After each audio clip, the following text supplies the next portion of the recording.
Refractive index. अब refractive index में क्या होता है, जैसे मान लीजिए हमने एक ये ग्लास का स्लैब ले लिया, ग्लास का स्लैब मतलब ग्लास का टुकड़ा ले लिया,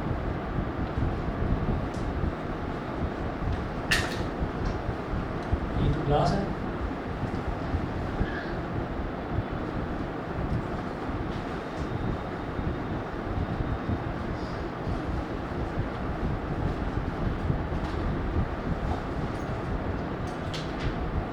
ये नॉर्मल जहाँ पर भी इंसिडेंट रे स्ट्राइक कर रही है, इंसिडेंट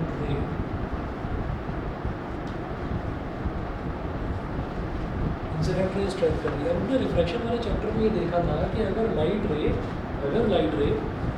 रेयर मीडियम से डेंसर मीडियम में एंटर करती है तो it will bend towards normal की तरफ झुक जाती है।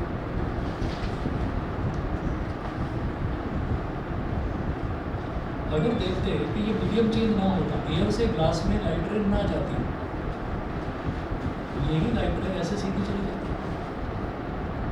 लेकिन ये थोड़ा सा बेंड कर गई है, थोड़ा सा झुक गई है। तो ये तो हो गया एंगल ऑफ इंसिडेंस और ये हो गया angle of refraction, angle of incidence और ये हो गया एंगल ऑफ रिफ्रैक्शन। अच्छा, तो अब हम ये कहते हैं कि इंसिडेंट रे इधर है और रिफ्रैक्टेड रे इधर है।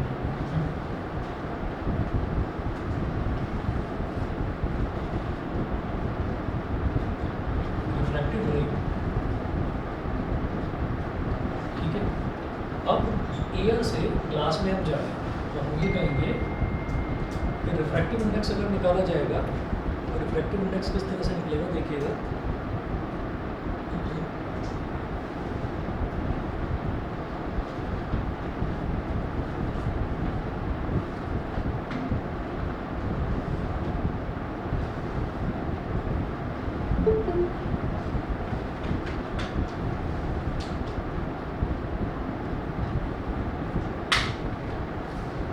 देखिएगा ये ऐसे होता है, रिफ्रैक्टिव इंडेक्स को ना ऐसे रिप्रेजेंट करते हैं ईटा से। ईटा क्या है कि स्मॉल एम बनाकर उसको थोड़ा सा नीचे खींच दिया, यहाँ पर लिख देंगे ए और यहाँ पर लिख देंगे जी, ए ईटा जी। ए ईटा जी का मतलब क्या है कि लाइट रे जो है वो एयर से आ रही है और ग्लास के अंदर एंटर कर रही है। तो लाइट रे जब एयर से आकर और ग्लास के अंदर एंटर करती है तो इसका फॉर्मूला क्या बनता है? सर एनसीईआरटी में हमें जो ईटा है उसकी राइट हैंड साइड में दोनों चीज़ें लिखी हुई हैं। वैसे तो लिखा कैसे जाएगा? जैसे आपको मन करेगा, आप ऐसे लिखोगे तो भी ठीक है, अब वैसे लिखोगे तो भी ठीक है। क्या लिखा है? ईटा के बाद लिखा है एजी, ईटा के बाद एजी लिखा है, वो भी चलेगा, ठीक है। तो और किसी बुक को उठाएंगे तो वहाँ पर ईटा की जगह म्यू लिखा होगा, म्यू लिखा होगा। और जैसे मैं इस तरह से लिख रहा हूँ वहाँ पर ऐसे लिखा होगा, 1 मीडियम से 2 मीडियम, तो 1 म्यू 2, इस तरीके से ऐसे भी लिखा होगा। तो पेपर में किसी भी तरीके से लिखा हुआ आ सकता है, तो आप उसके लिए प्रिपेयर रहिए, ठीक है। जो चीज़ पहले लिखी हुई है समझ लीजिए लाइट रे वहाँ से आई है, और जो चीज़ बाद में लिखी हुई है समझ लीजिए लाइट रे वहाँ पर जा रही है, ठीक है। तो ये ए ईटा जी, इसका मतलब क्या हो गया? वी ए अपॉन वी जी, यानी कि velocity of light in air upon velocity of light in glass, बस इतना। और इसको क्या बोलेंगे? इसको बोलेंगे एब्सोल्यूट रिफ्रैक्टिव इंडेक्स।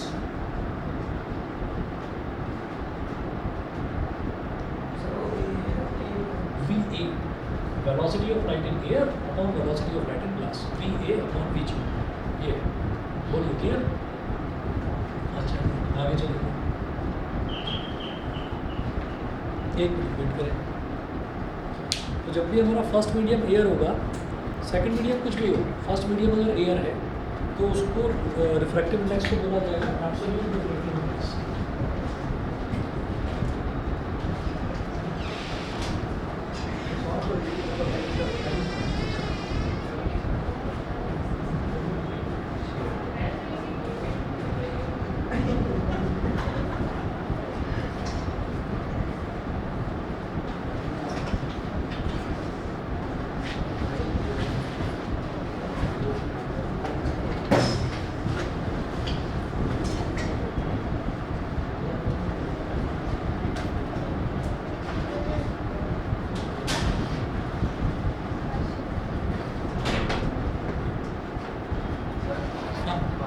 पानी दे दो।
हाँ तो ये जो एब्सोल्यूट रिफ्रैक्टिव इंडेक्स इसको बोलते हैं कि अगर हमारा फर्स्ट मीडियम एयर है और सेकंड मीडियम कोई भी है, जैसे यहाँ पर ग्लास है, तो एयर से ग्लास में अगर लाइट रे एंटर कर रही है तो, या एयर से वाटर में लाइट रे एंटर कर रही है, तो उसको एब्सोल्यूट रिफ्रैक्टिव इंडेक्स बोला जाएगा। अच्छा, अब इसी तरीके से आप ये देखिए कि एयर के अलावा अगर मेरा फर्स्ट मीडियम कुछ भी हो, ये कहेंगे if light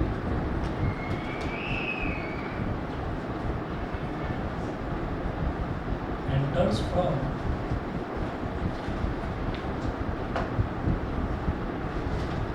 water to glass or any other medium. If light enters from water to glass, अगर लाइट वाटर से ग्लास में एंटर कर रही है या किसी भी अदर मीडियम में एंटर कर रही है, तो then refractive index is called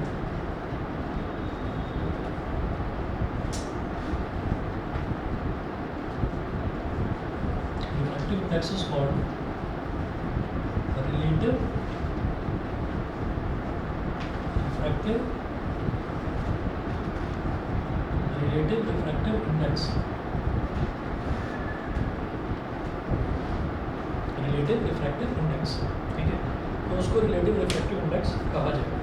समझ गए? तो बताइए और कुछ इसमें पूछना आपको? ठीक है। दूसरा एक फॉर्मूला ये भी है कि अगर हम sine of angle of incidence और sine of angle of reflection में बोलते हैं इसको, ठीक है, तो जहाँ से लाइट रे आ रही है उसमें बनने वाला जो एंगल है that is called angle of incidence, जहाँ लाइट रे जा रही है वो वाला एंगल कहलाएगा एंगल ऑफ रिफ्लेक्शन। साइन रे अपॉन साइन, ये भी रिफ्रैक्टिव इंडेक्स का ही फॉर्मूला है। समझ गए? ठीक, चलिए जी। इसके बाद अब जो हम एसिड बेस एंड सॉल्ट